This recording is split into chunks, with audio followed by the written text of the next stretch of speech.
সুপ্রভাত বন্ধুরা, প্রপার্টি ক্যানভাসের আরও একটি নতুন এপিসোডে আপনাদের সবাইকে স্বাগত জানাই। তো আজকের প্রভাতটি অতটাও নয়, দেখতে পাচ্ছেন ঘূর্ণিঝড় রেমিল আগত প্রায়, তো প্রবল ধারাবর্ষণে ভিজছে বাংলা। তো আজকে আমরা রয়েছি অ্যাকশন এরিয়া 1 নিউ টাউন বাস স্ট্যান্ডে রয়েছি। নিউ টাউন বাস স্ট্যান্ড থেকে আজকে ভিডিওটা স্টার্ট করছি। তো আজকে এখানে ভীষণ সুন্দর একটি 3 BHK ফ্ল্যাট আপনাদেরকে দেখাবো। 3 BHK HIG ফ্ল্যাট, 1480 স্কোয়ার ফিটের ফ্ল্যাটটি রয়েছে একদম কর্নার প্লট, ভীষণ সুন্দর ফ্ল্যাট। গ্রাউন্ড ফেসিং, মানে যে প্লেগ্রাউন্ড রয়েছে নিউ টাউনে, সেই প্লেগ্রাউন্ডের ভিউ ব্যালকনি থেকে ভীষণ সুন্দরভাবে আপনারা পাবেন। তো একদম ফ্ল্যাটের কাছাকাছি গিয়ে আমরা ভিডিওর নেক্সট পার্ট স্টার্ট করছি। তো আমরা চলে এসেছি একদম ফ্ল্যাটের পাশে, মানে প্রজেক্টের পাশে। দেখুন নিউ টাউনের যে ফুটবল গ্রাউন্ড রয়েছে, সেই ফুটবল গ্রাউন্ডের পাশে আমরা রয়েছি। এটি হচ্ছে এডি ব্লক, নিউ টাউনের AD block, action area 1, New Town bus stand থেকে একদম ওয়াকিং ডিস্টেন্স। তো এখানেই আজকে আপনাদেরকে 3 BHK ফ্ল্যাটটি দেখাবো। ফ্ল্যাটটি সেকেন্ড ফ্লোরে রয়েছে, G+4 এর বিল্ডিং, একদম কর্নার প্লট। তো 2 সাইড 3 সাইড ফুললি ওপেন পাবেন আপনারা ফ্ল্যাটটিতে। তো একদম এবার আমরা ফ্ল্যাটের সামনে যাচ্ছি, গিয়ে ভিডিওর নেক্সট পার্ট আমরা স্টার্ট করছি। কি পৌঁছে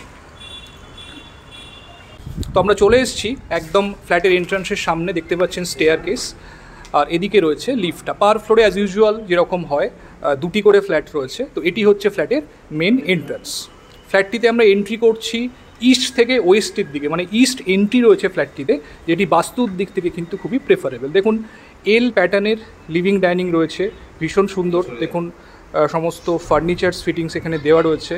বড় উইন্ডো আপনারা পাচ্ছেন লিভিং ডাইনিংয়ের সঙ্গে, একদম রোড ফেসিং রয়েছে লিভিংয়ের যে উইন্ডোটি দেখতে পাচ্ছেন। বাইরে বৃষ্টি চলছে, এরই মধ্যে আমরা শ্যুট করছি। তো এটি হচ্ছে লিভিং স্পেস।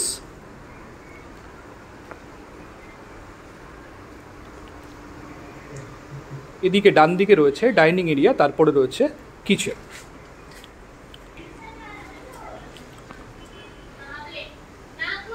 ফ্ল্যাটটি রিসেল ফ্ল্যাট রয়েছে। তার আগে রাইট হ্যান্ড সাইডে দেখুন রয়েছে কমন ওয়াশরুম, 2টি ওয়াশরুম রয়েছে, একটি কমন ওয়াশরুম এবং একটি অ্যাটাচড। এদিকে রয়েছে কিচেন। কিচেন স্পেসটি খুব সুন্দর। দেখুন ইউ প্যাটার্নের কিচেন স্ল্যাবটি রয়েছে এবং মডিউলার কিচেন আপনারা এখানে পেয়ে যাচ্ছেন। দেখুন খুব স্পেশিয়াস কিচেন আপনারা পাচ্ছেন, এবং কিচেনের উইন্ডো থেকে বাইরের দিকের বিউটিফুল প্লেগ্রাউন্ড ভিউ আপনারা কিন্তু পেয়ে যাচ্ছেন। এদিকটি ওয়েস্টের দিক, সাউথ এবং ওয়েস্ট এদিকটা থেকে আপনারা পাবেন। বাঁদিকে রয়েছে একটি বেডরুম এবং ডান দিকে পরপর 2টি বেডরুম রয়েছে। তো এটি আমরা ফার্স্ট বেডরুমে ঢুকছি, তার আগে এদিকে হ্যান্ড ওয়াশ বেসিন রয়েছে। এটি হচ্ছে একটি বেডরুম।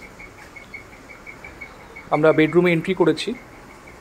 দেখুন 2টি উইন্ডো রয়েছে, একটি সাউথের দিকে এবং একটি ওয়েস্টের দিকে। এর সঙ্গেই ব্যালকনিটি রয়েছে, ব্যালকনিটি সাউথ ওয়েস্টের দিকে, এবং ব্যালকনি থেকে অসাধারণ সুন্দর ভিউ। দেখুন বেশ চওড়া ব্যালকনি, এবং এখান থেকে যে আউটসাইড যে ভিউ পাচ্ছেন, একদম সবুজ গ্রাউন্ড ভিউ, ভীষণ সুন্দর গ্রাউন্ডের ভিউ আপনারা ব্যালকনি থেকে পেয়ে যাচ্ছেন।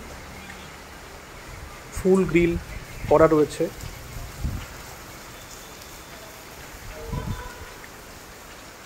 এটি ব্যালকনি, একটি ব্যালকনি রয়েছে ফ্ল্যাটটিতে।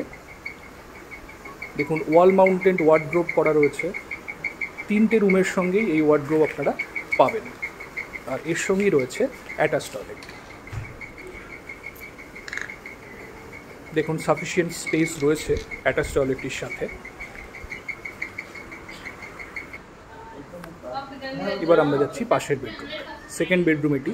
দেখুন এটিতেও 2টো উইন্ডো রয়েছে এবং এদিকে একটি ওয়ার্ড্রোবের জন্য প্রভিশন রয়েছে। এখানেও আপনারা ওয়াল মাউন্টেড ওয়ার্ড্রোবের স্পেস পেয়ে যাচ্ছেন, এবং ওয়ার্ড্রোবগুলি কিন্তু খুব বড়। দেখুন খুব সুন্দর স্পেস দিয়ে ওয়ার্ড্রোবগুলো বানানো হয়েছে, এবং জানলাগুলো কিন্তু এখানে ফুললি ওপেনেবল উইন্ডো আপনারা পাচ্ছেন। এবং এটি রয়েছে 3 নম্বর বেডরুম। দেখুন 2টি হিউজ উইন্ডো আপনারা পাচ্ছেন, এবং এই উইন্ডো থেকেও একটি থেকে রোডের দিকের ভিউ আপনারা পাবেন। এটি নর্থের দিকের উইন্ডো এবং এটি ওয়েস্টের দিকের। এই উইন্ডো থেকে আপনারা প্লেগ্রাউন্ডের ভিউ পাচ্ছেন। কর্নার প্লট হওয়ার জন্য 2 সাইড ফুললি ওপেন আপনারা পাবেন এবং আরেকটি সাইডও ওপেন, মানে 3 সাইড ওপেন কিন্তু রয়েছে ফ্ল্যাটটি। তো বন্ধুরা, এই ছিল আজকের ভিডিওটি। G+4 বিল্ডিং, এখানে 1480 স্কোয়ার ফিটের HIG ফ্ল্যাট রয়েছে নিউ টাউন অ্যাকশন এরিয়া 1-এ। যারা ফ্ল্যাট চাইছেন তারা এই ফ্ল্যাটটি অবশ্যই সাইট ভিজিট করার জন্য আসতে পারেন। তো আজকে এই পর্যন্তই। ভিডিওটি ভালো লাগলে অবশ্যই একটা লাইক করে দেবেন, আর এখনও যারা আমার চ্যানেলটি সাবস্ক্রাইব করেননি তাদেরকে অনুরোধ করবো আমার চ্যানেলটি সাবস্ক্রাইব করে পাশে থাকুন এরকম নতুন নতুন ভিডিও পাওয়ার জন্য। Thank you, thanks for watching.